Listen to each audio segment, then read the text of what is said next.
dan ibu sedang mencari anaknya ke sana kemari.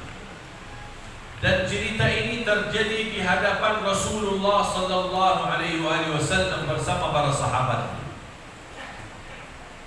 Sampai ibu itu menangis. Dan sahabat mempandangi seorang ibu ini yang kehilangan anaknya, dan mereka terharu ikut menangis. Tiba-tiba seorang ibu ini telah berhasil bertemu anaknya, dan dia memeluk anaknya dan mencium dan kasih sayang. Rasulullah SAW langsung dengan peristiwa ini ingin memberikan pelajaran kepada sahabat. Rasul bertanya kepada sahabatnya, "Atadhunnuna anna hadhihi al-um laqiyatan bi waladiha fi an-nar?" Apakah kalian kira seorang ibu ini kemungkinan bisa membuang anaknya di dalam api? Kata sahabat, "Tidak mungkin Rasulullah. Kita aja sudah lihat dari tadi betapa luar biasa merindukan mencari anaknya, dan begitu bertemu dengan anaknya, dia memeluk anaknya dengan kasih sayang dan mencium anaknya. Tidak mungkin dia membuang anaknya dalam api." Kata Allah Subhanahu wa ta'ala, Allah lebih sayang kepada hamba daripada ibu ini kepada anaknya. Artinya apa? Allah juga tidak suka menemparkan hamba ke dalam neraka jahanam. Tapi mohon maaf, kadang hamba-hamba yang suka membuang dirinya di dalam api neraka jahanam. Allah tidak mau.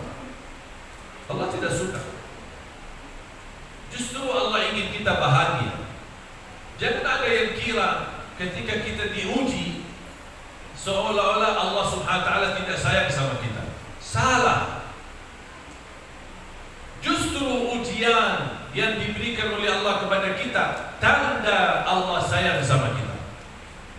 Ibaratnya seperti seorang ibu yang sayang dengan anaknya,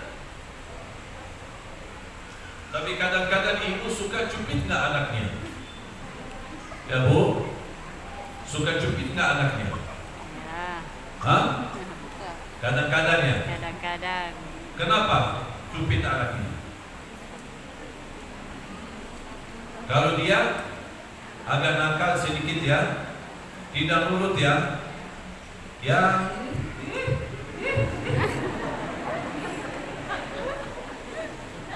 ujian bagi seorang hamba itulah cubitan dari Allah, seperti cubitan ibu pada anaknya. Apakah ibu ketika cubit anaknya, apakah karena sakit hati atau benci sama anak, atau justru sayang? Makanya karena sayang dicubit supaya jangan ulang lagi gitu. Ingin memberikan pelajaran. Allah karena kasih sayang kepada kita, Allah cubit kita melalui ujian, ingin memberikan kesadaran dan pelajaran buat kita. Kalau kita menjauh, Allah kirim ujian. Hamba bu mana? Jangan jauh-jauh. Dikasih ujian. Habis dapat ujian, larinya kemana? Pasti lihat kembali pada. Bahkan ada orang ketika diuji, Masya Allah, bisikan doanya, ya Allah, luar biasa. Beda sama orang yang lagi senang, biasa aja kalau dia berdoa, ya Allah, mudahkan urusan, kabulkan, ampuni, lancarkan. Itu kan biasa.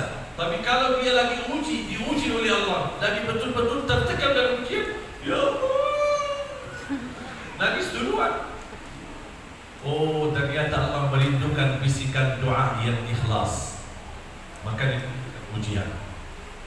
Sayang sekali kadang-kadang hamba ini tidak muncul keikhlasannya kecuali pas diuji. Pas diuji, ya Allah, dah kuat ya Allah. Pas lagi senang enak-enak biasa aja, bahkan doa lupa. Makanya Allah Subhanahu wa ta'ala Maha kasih sayang. Jangan ada orang kira ujian ini Allah ingin menyusahkan kita. Justru sebaliknya, Allah ingin ampuni dosa kita, Allah ingin angkat derajat kita, Allah ingin muliakan kita. Tapi kadang-kadang kemuliaan dan ampunan itu terdapat melalui proses ujian. Ibarat seperti baju yang kotor kita masukin mesin cuci. Kalau baju masukin mesin cuci, untuk apa? Membersihkan baju kan? Ada nggak mesin cuci? Pas begitu kita masukin baju kotor,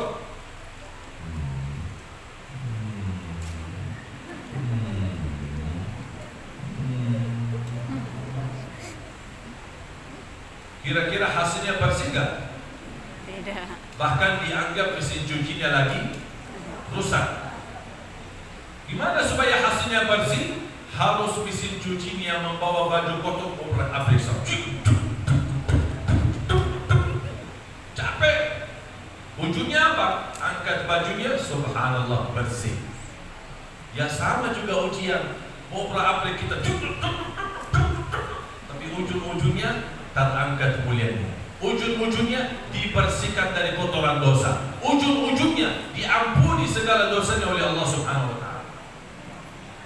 Seperti orang kampung dulu, kalau gosok baju, kan orang dulu kan gosok baju pakai tangan. Kira-kira ada tak pernah lihat orang kampung pas gosok baju?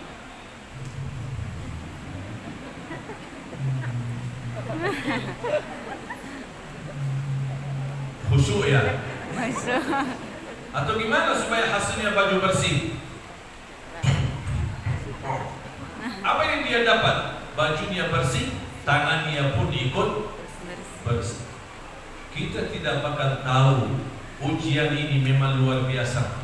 Manfaatnya, keberkahannya, kemuliaannya, dan Allah memberikan ujian bukan tanda Allah tidak sayang sama kita atau Allah ingin menyusahkan kita. Justru ujian ini Allah ingin menguatkan kita, memberikan kekuatan sabar, kekuatan ikhlas, dan kita belajar menghadapi tantangan yang lebih besar.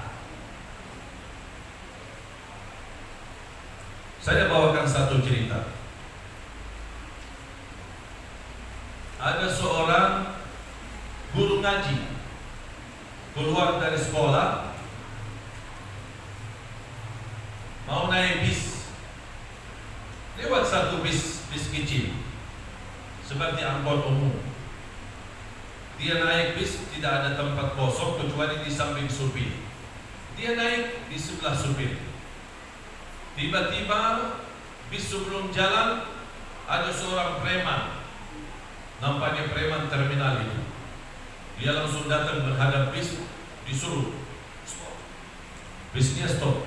Dia datang dari samping sebelahnya supir, dia buka pintu, dia megang baju guru ngaji dan dia usir, keluarkan dari mobil. Keluarkan dan dibuang di tengah jalan. Kemudian dia naiki bis ini dan terus jalan. Kira-kira guru ngaji sakit hati enggak? Dah sakit. Kok dihina, diusir dari mobil. Sampai kata guru ngaji, demi Allah, kalau saya punya senjata di saat itu, saya akan tembak. Sakit-sakit hati. Sambil menunggu datang bis yang kedua, dia naikin bis yang kedua. Bis yang kedua jalan, di tengah perjalanan terlihat ada kebakaran besar. Berhenti mereka melihat apa yang terjadi. Ternyata bis yang pertama kecelakaan dan semua penumpang yang ada di dalamnya terbakar habis, termasuk preman. Pas begitu dia melihat kecelakaannya dan premannya lagi mati karena terbakar habis, baru dia sujud syukur dan dia berkata, terima kasih ya Allah atas kiriman preman. Allah kirimkan preman, menghina dia, usir dia dari mobil, buang di tengah jalan agar Allah selamatkan dia dari kecelakaan yang lebih besar. Allah punya berbagai macam cara. Kata ulama, sampai hari ini banyak ulama tidak bisa mengetahui rahasia takdir, apa hikmah di balik kejadian. Bisa banyak hikmah yang terjadi, tapi di saat itu kita tidak bisa tahu apa hikmah yang terjadi di balik itu. Tapi kalau kita sabar, akan Allah tunjukkan hikmah di balik ujian.